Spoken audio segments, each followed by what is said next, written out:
الرحمن رب اشرح لی صدری ویسر لی امری واحلل عقدۃ من لسانی یفقہوا قولی رب زدنی علما رب زدنی علما رب زدنی علما۔ سورۃ آل عمران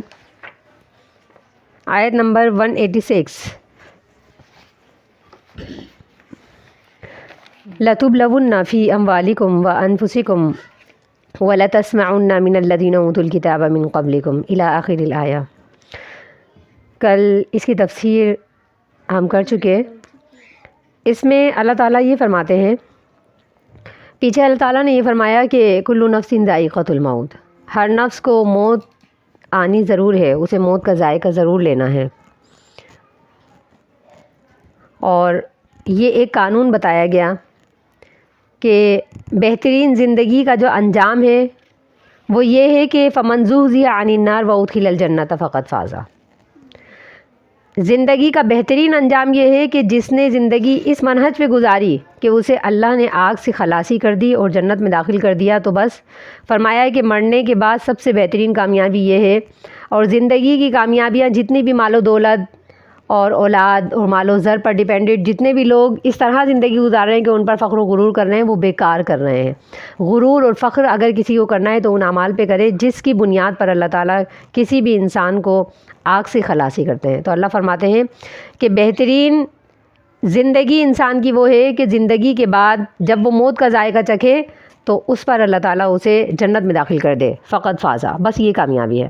وَمَا الْحَيَاةُ الدُّنْيَا إِلَّا مَتَاعُ الْغُرُورِ، اور کہا کہ دنیا کا جتنا بھی ساز و سامان ہے یہ سارا دھوکے کا سامان ہے، یہ سب فانی ہے، سب ختم ہونے والا ہے۔ لَتُبْلَوُنَّ فِي أَمْوَالِكُمْ وَأَنفُسِكُمْ، اللہ نے فرمایا ہے کہ تمہاری آزمائش ضرور ہوگی، تمہارے خارجی اعتبار سے بھی اور باطنی اعتبار سے بھی۔ اور اللہ نے فرمایا کہ تمہیں ان لوگوں سے کہ جو کتاب دیے گئے اور ان لوگوں سے جنہوں نے شرک کیا،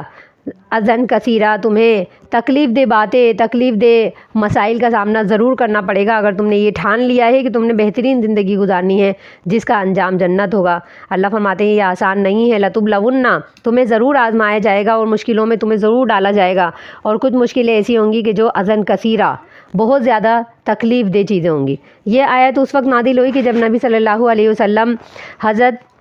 سعد بن عبادہ رضی اللہ عنہ کی عیادت کرنے کے لیے اسامہ رضی اللہ عنہ کو ساتھ لے کر کے بنو حارث بن خزرج کے قبیلے میں پہنچے ہیں۔ سعد بن عبادہ رضی اللہ عنہ کی عیادت کرنے کے لیے جب آپ صلی اللہ علیہ وسلم اسامہ رضی اللہ عنہ کے ساتھ اس قبیلے میں پہنچے تو وہاں پر یہودی، مسلمان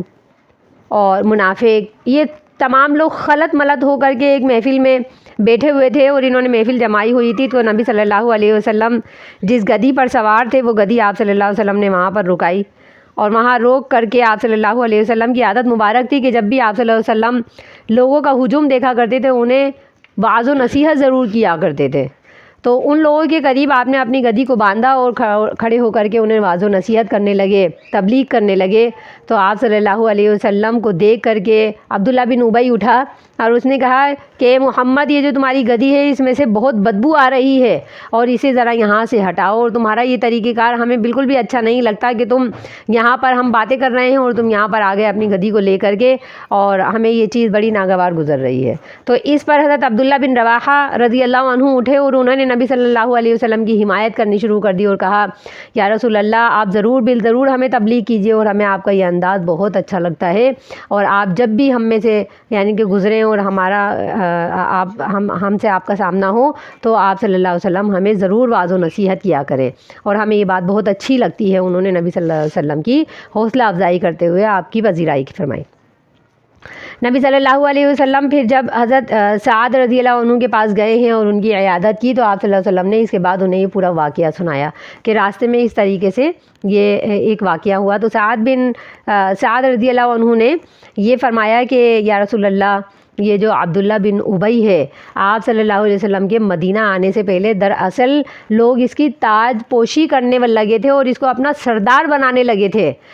اور یہاں مدینے کا سردار اسے بنا کر کے اسے بادشاہی دینا چاہ رہے تھے، لیکن جیسے کہ آپ صلی اللہ علیہ وسلم مدینہ میں آئے ہیں تو اس کی تاج پوشی کی رسم یہ تاخیر بر تاخیر ہوتی چلی جا رہی ہے، اور اس کا یہ جو پلان تھا اور یہ پروگرام تھا یہ چوپٹ ہو گیا ہے۔ اس کا انتقام لینے کے لیے یہ آپ صلی اللہ علیہ وسلم کو اس طریقے سے رسوا کر رہا ہے اور آپ کی اتنی ہتک کرتا ہے، تو یہ اپنا گویا کہ انتقام لے رہا ہے۔ تو انہوں نے کہا کہ یہ اپنے پھپولے پھاڑتا ہے، جب بھی آپ کو دیکھتا ہے اسے اپنا غم تازہ ہو جاتا ہے اور آپ کو یہ اس طرح طعنہ زنی کا نشانہ بناتا ہے۔ تو اللہ تعالیٰ یہ فرماتے ہیں کہ تمہیں اس موقع پر یہ آیت نازل ہوئی، اللہ تعالیٰ نے یہ فرمایا کہ تمہیں ان لوگوں سے بھی جو اہل کتاب ہیں اور ان لوگوں سے بھی جنہوں نے شرک کیا ہے، ان سے تمہیں بہت زیادہ تکلیف دہ باتیں سننی پڑیں گی۔ وَإِن تَصْبِرُوا، کرنا یہ ہے کہ تمہیں صبر کرنا ہے، وَتَتَّقُوا، اور تقوی کا دامن